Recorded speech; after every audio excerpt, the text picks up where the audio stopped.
ការពីដើមឡើយការខ្ញុំនៅយុវជនខ្ញុំធ្លាប់គិតថាអូគាត់ខ្លាំងឯងគាត់ត្រូវការលើកទឹកចិត្តគាត់មិនត្រូវការការអធិដ្ឋានអត់ទេព្រះគម្ពីរបានណែនាំថាចូលនឹកចាំពីអ្នកនាំមុខផ្សាយព្រះបន្ទូលនៅខ7បងប្អូនគឺជាអ្នកដែលផ្សាយព្រះបន្ទូលមិនមែនផ្សាយគំនិតគាត់ទេត្រូវតែ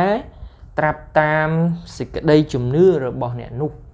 នឹកចាំពីព្រះបន្ទូលដែលគេផ្សាយផងហើយមើលការប្រព្រឹត្តរបស់គេផងបើសិនជាគាត់និយាយទៅហើយគាត់ធ្វើអត់បាននោះសេចក្តីអធិប្បាយរបស់គាត់គឺគ្មានអត្ថប្រយោជន៍ទេ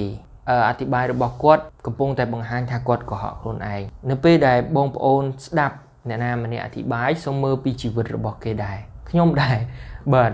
មិនចោទទៅលើអ្នកណាម្នាក់នេះគឺជាការដែលអ្នកនិពន្ធនៅជំនាន់នោះបានណែនាំដល់អ្នកអានឲ្យមើលអ្នកអធិប្បាយឲ្យមើលពីជីវិតគេផងយើងឃើញថាព្រះអង្គយ៉ាងម៉េចព្រះអង្គ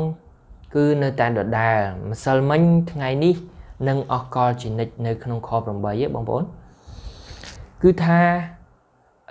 នេះគឺជាទីសង្ឃឹមរបស់យើងហើយយើងឃើញលក្ខណៈរបស់ព្រះអង្គច្រើនកន្លែងជាពិសេសនៅវិវរណៈដែលព្រះអង្គបានដែលព្រះគម្ពីរបានចែងថាទ្រង់ជា Alpha និង Omega ពលគឺជាដើមហើយចុងបំផុតមានវត្តមានមុនផែនដីនេះទៀតបងប្អូនពីព្រោះព្រះអង្គជាអ្នកបង្កើតផែនដីនៅលោកុបាទហើយខ9បានណែនាំដល់មនុស្សថាកុំឲ្យបណ្ដោយខ្លួនតាមការបង្រៀនប្លែកបាទសពថ្ងៃជាកលៈទេសៈមួយដែលមនុស្សមើលអនឡាញច្រើនជាងមុនដោយសារគេនៅផ្ទះហើយក៏មានសេចក្តីបង្រៀនច្រើនផងដែរដូចដែលខ្ញុំបានលើកមុននឹងអញ្ចឹងយើងអាចស្គាល់ព្រះជាម្ចាស់បានតាមច្រើនរបៀបបងប្អូនគឺដោយសារតែព្រះអង្គបើកសម្ដែងបើព្រះអង្គមិនបើកសម្ដែងក៏យើងអត់ស្គាល់ព្រះអង្គដែរតែព្រះអង្គបានបើកសម្ដែងតាមរយៈព្រះបន្ទូលដូច្នេះនៅពេលដែលយើងចង់ស្គាល់ព្រះយើងអាចអានព្រះបន្ទូលយើងបានស្គាល់ព្រះហើយយើងអាចមើលពីបរិស្ថានជុំវិញហើយនឹងទំនាក់ទំនងផ្ទាល់ខ្លួនជាមួយព្រះអង្គថ្មីនេះខ្ញុំក៏បានឃើញមនុស្សគេព្យាយាមលើកទឹកចិត្តយុវជនឯទៀតគេអត់បានបកស្រាយពីព្រះបន្ទូលដែលជាការបើកសម្ដែងរបស់ព្រះជាម្ចាស់ដែលជាសិទ្ធិអំណាចដ៏ខ្ពស់បំផុតមកពីព្រះអង្គក្នុងការដែលយើងឲ្យស្គាល់ទ្រង់ទេតែគេនិយាយអំពីការយល់សប្តិរបស់គេដូច្នេះវាមានគ្រោះថ្នាក់យ៉ាងម៉េច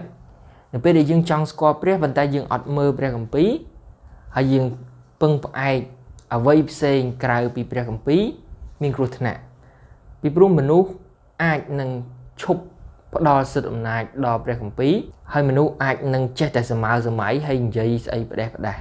បាទដូច្នេះសិទ្ធិអំណាចខ្ពស់បំផុតក្នុងការវិនិច្ឆ័យគ្រប់រឿងក្នុងការវិនិច្ឆ័យដំណើរការក្រុមជំនុំ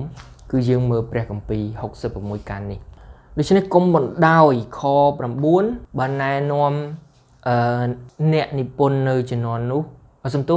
អ្នកនិពន្ធនៅជំនាន់នោះបានណែនាំអ្នកអានថាគុំបណ្ដោយខ្លួនតាមការបង្រៀនប្លែកវីដេអូសពថ្ងៃលើកទឹកចិត្តអីច្រើនប៉ុន្តែបងប្អូនកុំភ្លេចសួរថាមានព្រះបន្ទូលរបស់ព្រះនៅទីនោះទេហើយព្រះបន្ទូលរបស់ព្រះតែប៉ុណ្ណោះដែលមានសិទ្ធិអំណាចកែប្រែចិត្តមនុស្សហើយពង្រឹងសេចក្តីជំនឿមិនមែនជាការនិយាយរឿងខ្លួនឯងមិនមែនជាការនិយាយអំពីការយល់សប្តិខ្លួនឯងហើយប្រាប់ថាមកពីព្រះហើយយើងមិនដឹងថាមកពីព្រះមកពីណាក៏ដោយសំខាន់គួរតែផ្ដល់អត្ថប្រយោជន៍ពង្រឹងសេចក្តីជំនឿហើយនាំមនុស្សទៅកាន់ព្រះជាម្ចាស់បាទដូច្នេះយើងអាចនឹងស្វែងយល់ពីព្រះបន្ទូលបានទោះបីជាចំណុចខ្លះយើងមិនយល់ប៉ុន្តែដោយព្រះគុណរបស់ព្រះអង្គយើង